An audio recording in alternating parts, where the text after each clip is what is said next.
మేము పులివెందుల్లో రివ్యూ పెడితే, మేము కడపలో రివ్యూ మీటింగ్ పెడితే, డిస్ట్రిక్ట్ రివ్యూ మీటింగ్ పెడితే కడపకు రారు.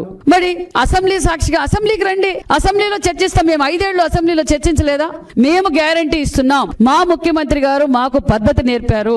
కక్ష సాధింపు చర్యలు మమ్మల్ని మేము చెయ్యము. మేము అసెంబ్లీలో మీరన్నా మా నాయకులకు మైకి ఇవ్వకుండా అసభ్యకరంగా ప్రవర్తించారు.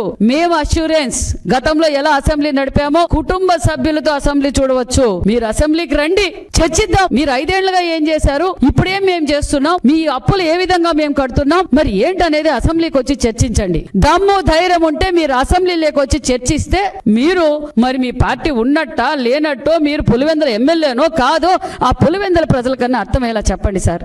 ఏం మాట్లాడుతున్నారు మీరు? మేం చెప్పేది ఒకటే, మీకు మైక్ ఇస్తాం.